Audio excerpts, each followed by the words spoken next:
Item ಯಾವುದೇ ಇರಲಿ try ಮಾಡಿ ಆಚಿ ಚಿಕನ್ ಮಸಾಲಾ. ಆಚಿ ಚಿಕನ್ ಮಸಾಲಾ.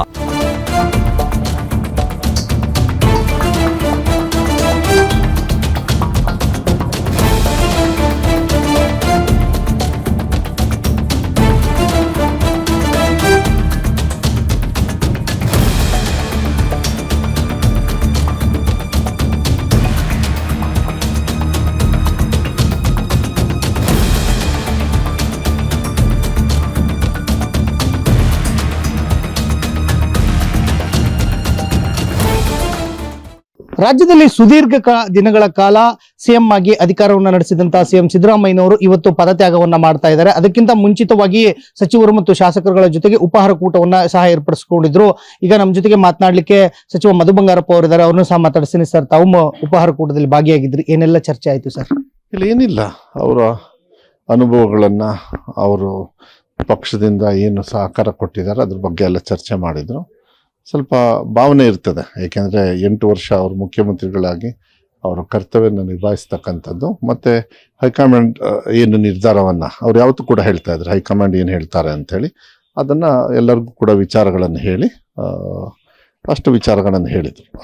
ಇವತ್ತು ರಾಜೀನಾಮೆಯನ್ನು ಸಹ 3 ಗಂಟೆ ಕೊಡ್ತೀವಿ ಅಂತ ಹೇಳ್ತಾ ಇರುವಂಥದ್ದು ಸರ್. ಈಗ 3 ಗಂಟೆಗೆ ಹೋಗಿ ಕೊಡ್ತಾರೆ. ಅದು ವಿಚಾರಕ್ಕೆ ಮಾನ್ಯ ಗವರ್ನರ್ ಅವರು ರಜಾ ಹೋದ್ರು ಇಲ್ಲ ಏನಿದು ಗೊತ್ತಾಗ್ತಾ ಇಲ್ಲ.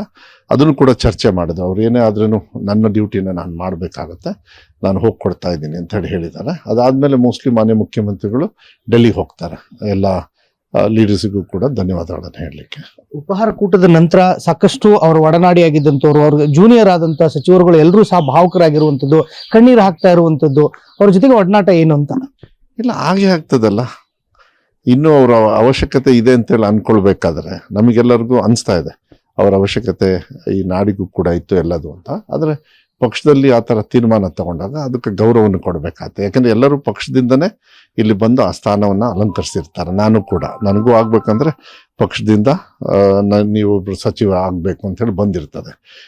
ಸೊ ತೀರ್ಮಾನಗಳಾದಾಗ ನಾವು ಏನು ಮಾತನ್ನು ಹೇಳ್ಕೊಂಡಿರ್ತೀವಿ, ಆ ಬದ್ಧತೆಯನ್ನು ಕಾಪಾಡ್ತಕ್ಕಂಥದ್ದು ಎಲ್ಲದಕ್ಕಿಂತ ದೊಡ್ಡದು. ಅದು ಇವತ್ತು ಮೆರೆದಿದ್ದಾರೆ ಅಂಥೇಳಿ ನಾನು ಹೇಳಲಿಕ್ಕೆ ಇಷ್ಟಪಡ್ತೀನಿ. ಬಟ್ ಮಾನ್ಯ ಮುಖ್ಯಮಂತ್ರಿಗಳು ಹೇಳಿದ್ದಾರೆ, ನಾ ಎಲ್ಲೂ ಹೋಗೋದಿಲ್ಲ, ಆ ಚೇರು ಆ ಕರ್ತವ್ಯ ನಡೀತಾ ಇರ್ತದೆ. ಐ ಥಿಂಕ್ ನಮಗೆಲ್ಲರಿಗೂ ಒಬ್ಬ ಮನೆ ಯಜಮಾನನಾಗಿ ಅವ್ರು ಯಾವತ್ತೂ ಕೂಡ ಇರ್ತಾರೆ. ನಾವು ಕಳ್ಕೊಳ್ಳೋಕೆ ರೆಡಿ ಇಲ್ಲ. ಅಂದ್ರೆ ಸಕ್ರಿಯ ರಾಜಕಾರಣದಲ್ಲಿ ಮುಂದುವರಿತಾರೆ ಅಂತೀರಾ? ಬೇಕು, ಅವರ ಅವಶ್ಯಕತೆ ಪಕ್ಷಕ್ಕಿದೆ. ಅವರಂತ ದೊಡ್ಡ ನಾಯಕರು ನನಗೆ ಗೊತ್ತಿರೋ ಪ್ರಕಾರ ಇವತ್ತಿನ ದಿನಗಳಲ್ಲಿ ಯಾರು ಸಿಗೋದಿಲ್ಲ. ಅದನ್ನ ಕಾಂಗ್ರೆಸ್ ಪಕ್ಷ ಕಾಪಾಡಬೇಕಾಗತ್ತೆ, ನಾವು ಕೂಡ ಕಾಪಾಡ್ಕೋಬೇಕಾಗತ್ತೆ. ಸಾಮಾಜಿಕವಾಗಿ ನಮಗೆ ಅನ್ಸುತ್ತೆ, ನನಗೆ ವೈಯಕ್ತಿಕವಾಗಿ ಕೂಡ, ಮತ್ತೆ ವೈಯಕ್ತಿಕವಾಗಲ್ಲ, ಅವರ ಅವಶ್ಯಕತೆ ಇದೆ ಅಂತ ಭಾವಿಸ್ತೀನಿ. ಯಾಕೆಂದ್ರೆ ಸಾಮಾಜಿಕ ಕಳಕಳ ಇದೆಯಲ್ಲ, ಅದನ್ನ ನಾವು ಅನುಭವಿಸ್ಬೇಕು. ಅದು ಇನ್ನೂ ಕೂಡ ಅನುಭವಿಸ್ಬೇಕು ಅಂದ್ರೆ ಅವರ ಒಂದು ಸಹಕಾರ ಬಹಳ ಮುಖ್ಯ ಅಂತ ಹೇಳಿ ಭಾವಿಸ್ತೇನೆ. ಸಿದ್ದರಾಮಯ್ಯನವರು ಕೊಟ್ಟ ಮಾತಿನಂತೆ ನುಡಿದಂತೆ ನಡೆದುಕೊಂಡ್ರ? ಅವ್ರು ಯಾವತ್ತೂ ಅಷ್ಟೇ ನುಡಿದಂತೆ ನಡೆದಿರ್ತಕ್ಕಂಥ ಸರ್ಕಾರ ಅಂತ ಹೇಳೋರು ನುಡಿದಂತೆ ನಡೆದಿದ್ದಾರೆ ಇವತ್ತು ಅಂತ ಹೇಳಲಿಕ್ಕೆ ಇಷ್ಟಪಡ್ತೀನಿ. ಅವ್ರ ಜೊತೆ ಅವ್ರ ಅಡಿಯಲ್ಲಿ ಕೆಲಸ ಮಾಡ್ತಕ್ಕಂಥದ್ದು ಜೀವನ ಇಡೀ ನಮಗೆಲ್ಲರಿಗೂ ಕೂಡ ಪುಣ್ಯ ಮಾರ್ಗದರ್ಶನ. ಡಿ.ಕೆ. ಶಿವಕುಮಾರ್ ಅವ್ರ ಜೊತೆಗೂ ಸಹ ತಮ್ಮದು ಅವಿನಾಭಾವ ಸಂಬಂಧ ಇರುವಂತದ್ದು, ಅವ್ರನ್ನ ಈಗ ಹೈಕಮಾಂಡ್ ಮುಂದಿನ ಮುಖ್ಯಮಂತ್ರಿ ಅಂತ ಆಯ್ಕೆ ಮಾಡ್ತಾ ಇರುವಂತದ್ದು, ಅದಕ್ಕೇನ್ ಹೇಳ್ತೀರಾ? ಅದು ಹೈಕಮಾಂಡ್ ಏನ್ ನಿರ್ಧಾರ ತಗೊಳುತ್ತೆ ಅದಕ್ಕೆಲ್ಲದೂ ಕೂಡ ಎಲ್ಲರೂ ನಾವು ಬದ್ಧವಾಗಿದ್ದೀವಿ. ನಾನು ಇದ್ರ ಬಗ್ಗೆ ಎಲ್ಲ ರಿಯಾಕ್ಟೇ ಮಾಡಲ್ಲ. ನಿಮ್ಗೆ ಗೊತ್ತಿದೆ, ಯಾವಾಗ ಅಧಿಕಾರ ತಗೊಂಡೆ ಅವತ್ತಿಂದನೂ ಕೂಡ ಇವತ್ತು ಕೂಡ ನಾವು ಅದನ್ನೇ ಹೇಳ್ಕೊಂಡು ಬಂದಿದ್ದೀವಿ. ಅಧಿಕಾರ ಏನು ಡೈರೆಕ್ಷನ್ ಹೈಕಮಾಂಡ್ ಅವ್ರು ಹೇಳ್ತಾರೆ ಆ ರೀತಿ ನಾವು ಕೆಲಸವನ್ನು ಮಾಡ್ಕೊಂಡು ಹೋಗ್ತಂಗ ಕೆಲಸವನ್ನು ಮಾಡ್ತೀವಿ. Thank you sir. ಇದಿಷ್ಟು ಸಿಎಂ ಸಿದ್ದರಾಮಯ್ಯನವರ ಸಂಪುಟದಲ್ಲಿದ್ದಂತಹ ಸಚಿವ ಮಧು ಬಂಗಾರಪ್ಪ ಅವರ ಪ್ರತಿಕ್ರಿಯೆ. ಕ್ಯಾಮರಾಮನ್ ಅಜಯ್ ಜೊತೆ ವೀರೇಶ್ ದಾನಿ, ಗ್ಯಾರಂಟಿ ನ್ಯೂಸ್, ಬೆಂಗಳೂರು.